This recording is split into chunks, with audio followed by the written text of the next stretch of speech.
Reytan, Day 6.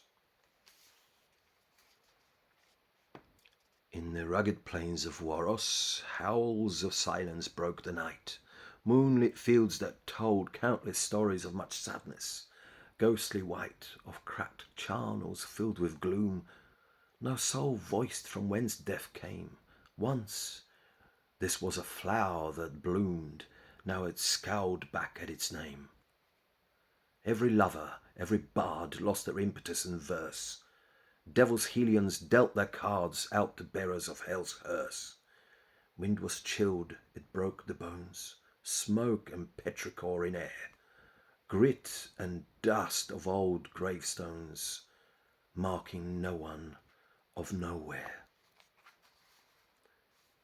It had not been best of nights, yet was bathed in peaceful glory, broken up by firelights, blessed cathartic purgatory.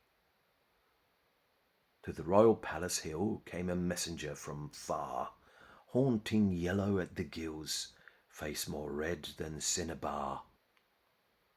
"Grant me audience with thy king," begged he at the iron gates. "Vital news to him I bring that entail the fate of states." Brought he was up to the throne where King Sas was soundly sleeping. Woke he with impatient groan, stretching jaw till it was creaking. Clicked his fingers for the knight to be summoned from his rest. Wanted he him by his side, feeling certain this was best. Finally, when all present were, Sas then gestured at the runner, making plain he did not care for such urgency of manner. The messenger, though weak and frail, bent down to the floor in pain.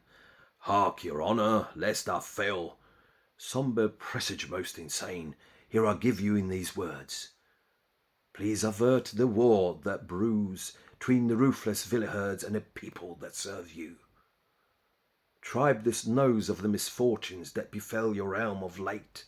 Soldiers, they are all of fortune, full of greed for what they hate. Send me, they did, to your knees to propose a deal you might here consider. Beg you, please, and avoid a losing fight. Give them passage through the creek where no weeds had dared to spawn. Of no use to you this bleak gorge is, that you must have known. They will bother you no more. Pillage, rape will be of past. Weary they are of its gore.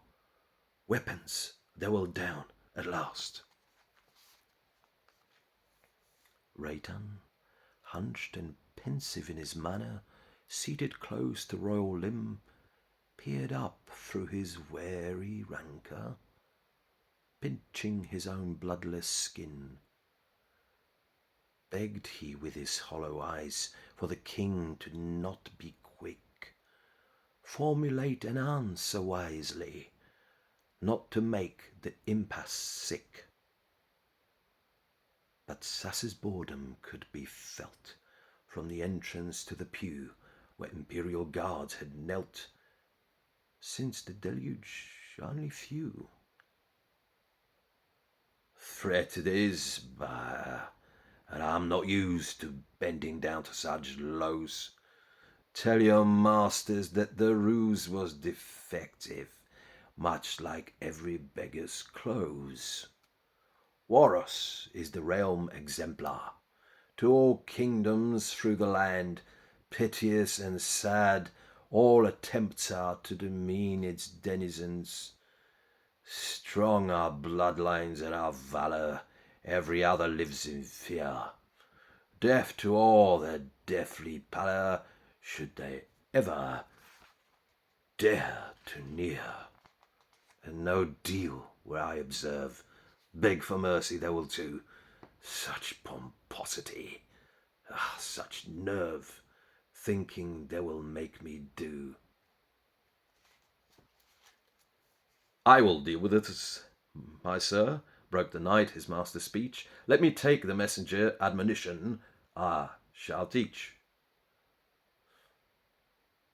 Metal clunked as the knight took the delegate, enthused, beaming with untold delight that he made the king amused. "Army's weak," Reytan whispered as the room was filled with two. "No one's stratagem tastes crispier than when it is thought through."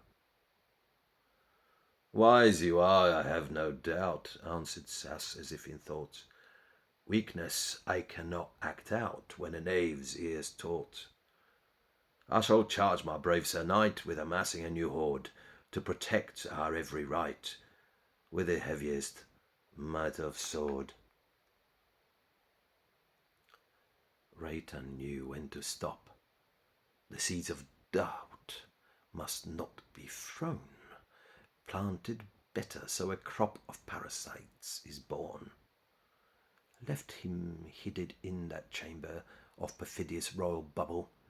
As the clunking had got fainter, Chester knew that it spelled trouble.